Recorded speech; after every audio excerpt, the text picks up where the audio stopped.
You are appreciating the contrast that brings that clarity into clarity.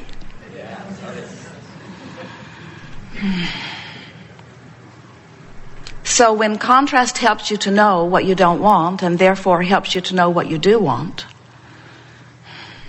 that new desire pulses in a strong way, doesn't it?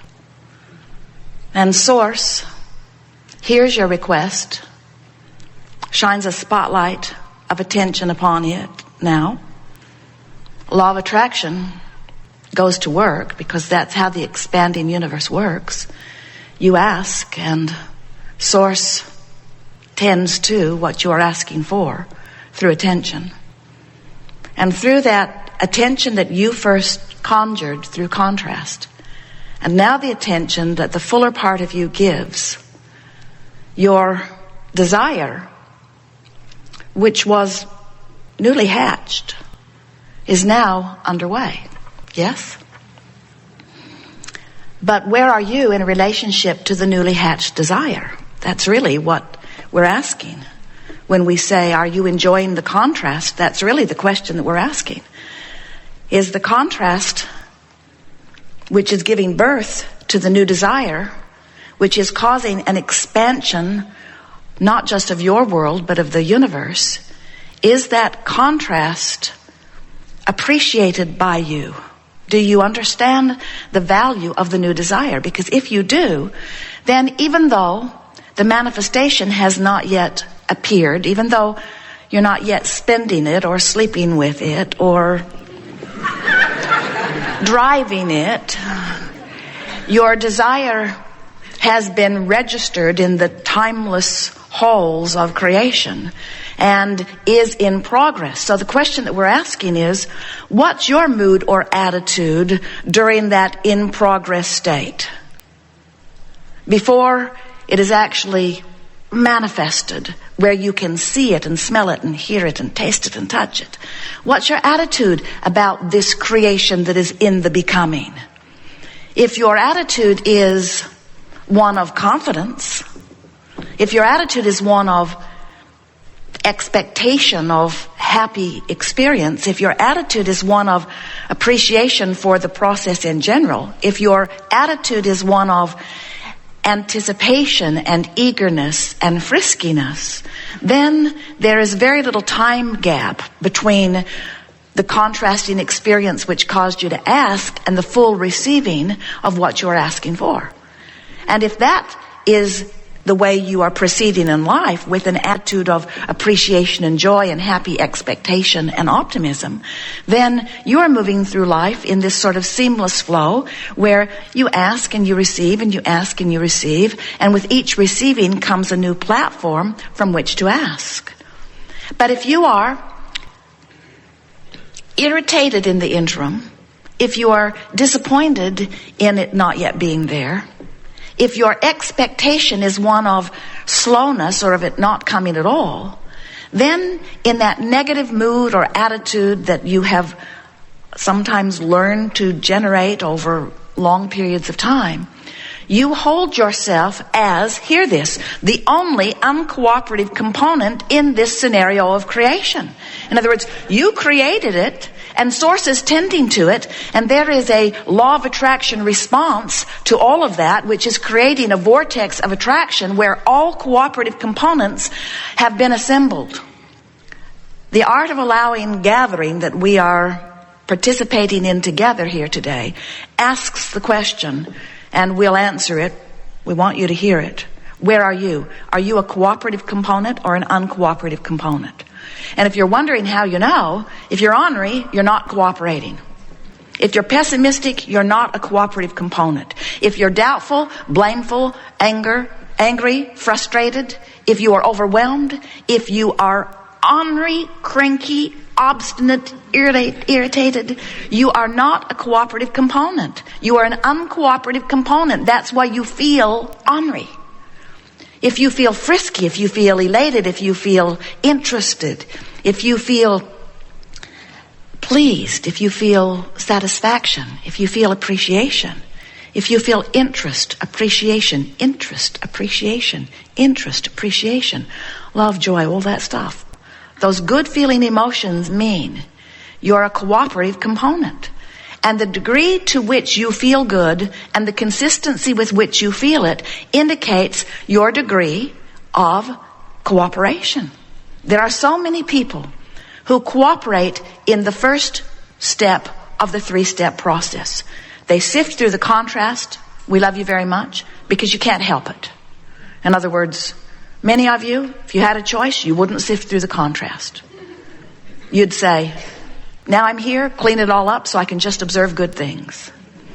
And many think that that's what a happy life is. Let's join the right group or move to the right place on the planet or surround ourselves with enough of the right people that we only see what we're wanting to see. And we say, you're not ever going to be able to secret yourself away from the variety that surrounds you, nor would you want to. There's such a big reason for this contrast. It is the basis of the step 1 asking that is so important to the equation of creation. Ask is step 1. Step 2 is this swirling vortex that we were talking about. Step 2 is source now giving undivided attention to what you have asked for and causing law of attraction to respond to this leading edge new request, taking thought and experience beyond that which it has been before. In other words, the eternalness is dependent upon your willingness to explore contrast. But the eternalness is not dependent upon you being a cooperative component. You've amassed everything necessary for this motion forward. The question is, are you part of it? So this Art of Allowing workshop addresses that step 3. Step 1, you ask. Step 2, source answers. Step 3, you've got to be cooperative. You've got to find somehow, some way to get yourself into that vortex where the cooperative components are being assembled. And if you're saying, I don't see any cooperative components, you're not in the vortex where they all are. If you say, it's taking too long, you're not in the vortex. If you say, things don't work out for me, you're not in the vortex. If you say, where's my stuff? Where's my stuff? Where is my stuff? If this law of attraction is real and source is tending to it, then where's my stuff? It's in the vortex. It's in there vibrationally, preparing itself for full manifestation, but it cannot manifest into full view in your experience until you tune into the frequency of what it is. So you have to imagine the success that you seek and train the vibration of your being into vibrational alliance with the success that you seek before you can be the interpreter of the manifestation. Do you get what we just said? This is a vibrational universe, and everything in this universe, whether it is physically focused as you are or non-physically focused as we are, everything is vibrational, which means it's like radio frequencies. And law of attraction says those radio frequencies, not really radio frequencies, far more sophisticated than radio frequencies, but these frequencies that are like radio frequencies in the sense that they are vibrational and have transmitters and receivers have to match up. You can't set your radio dial on 6:30 a.m. and hear what's being broadcast on 98 FM. In other words, the frequencies have to match up. So when you've got your frequency set on, I don't see it. Where is it? It's taking too long. It's not fair. Other people are getting it. Where's mine? If you've got your frequency set there and over here in vibrational escrow is all that you've ever been asking for, you're out of sync with what you're asking for. You got to go over there to that vibration. And many say, I'd like to go. Where's the door? Where is the door to the vortex? Point me in the direction and shove me in. And we say, there is no motivation that can get you there. It is only by vibrational invitation that you are allowed in. You have to, while you are outside the vortex, find some way of focusing your frequency into the same thing that's inside the vortex, and the vortex will bring you in just like it brought in all other cooperative components. Do you know? So let's say you want a lover, and let's say you looked around the planet and you found the lover you want. And you walked up to this lover and you said, you're the lover I've chosen for myself. And that person says,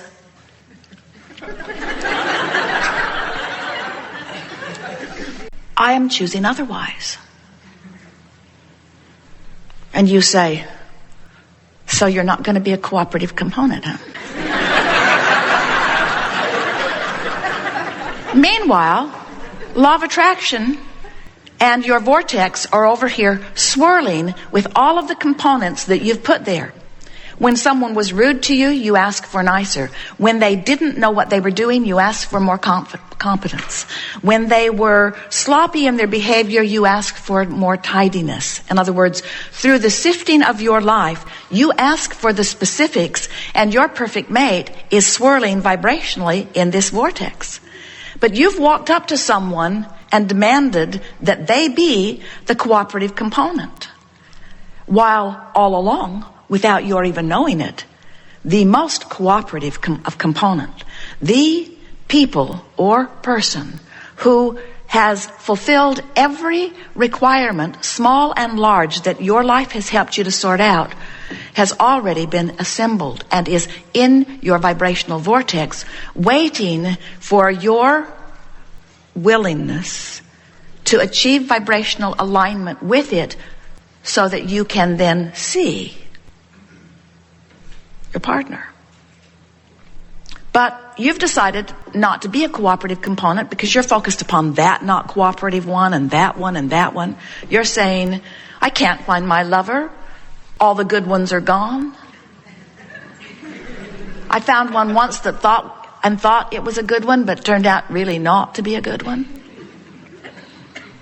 Without realizing it, you have developed patterns of thoughts you keep thinking, that's what a belief is, that hold you outside of cooperation with the very things that you are asking for. Now, the reason that we're talking to you in the way that we are is because we have the benefit of being able to see what has assembled in your vibrational escrow, in your vortex. We see what's there. And we have to say to you that everything that we say to you is for one singular reason. We want to help you to soften the resistance that keeps you out of the vortex.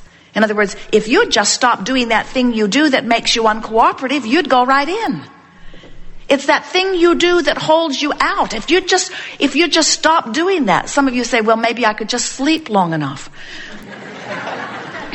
When you wake up, you've got an active vibration. And your active vibration is probably, if you're like most normal people who have not yet had a lobotomy, your active vibration right now is going to be pretty much like the active vibration you offered yesterday and the day before and the day before and the day before, because without meaning to, you've trained yourself into uncooperative thoughts. Uncooperative thoughts. You say, there's not enough money to go around. The economy is slow. Things are hard for everyone. These are uncooperative thoughts. These thoughts do not mesh with what you've put in your escrow. You say, the government didn't do a good job. This government's not doing a much better job. These are uncooperative thoughts that are preventing you from going in the vortex. You say, I'm worried about the planet. I'm worried about my children. I'm worried about my body. I don't like my body. I don't like this about you, and I don't like this about you, and I don't like this about you, and I don't like this about you. And I'll bet you that if I got a forum together and we all evaluated you, we would all agree that we don't like this about you, we don't like this about you. And we say, of course, you're probably right, but you're still not cooperating with what you're asking for. It's such an interesting thing. The more people bug you, the more you are annoyed by them, the more you ask for something very different than they are, and you put it in your vortex. And the universe, who is always assembling all of the most wanted, most asked for, pure positive energy, particles of life experience, just keeps collecting and collecting and collecting and collecting the improved life experience that you've been asking for, even if you are a one-celled organism. This is what the evolution of all species is about. So here is this vortex of creation assembled, amassing, and cooperating. And where are you? I'm ornery, but with really good reason, Abraham. Let me tell you the story of why I'm ornery. And we say, practicing that story of what's gone wrong causes a chronic emission of a vibration that makes you uncooperative.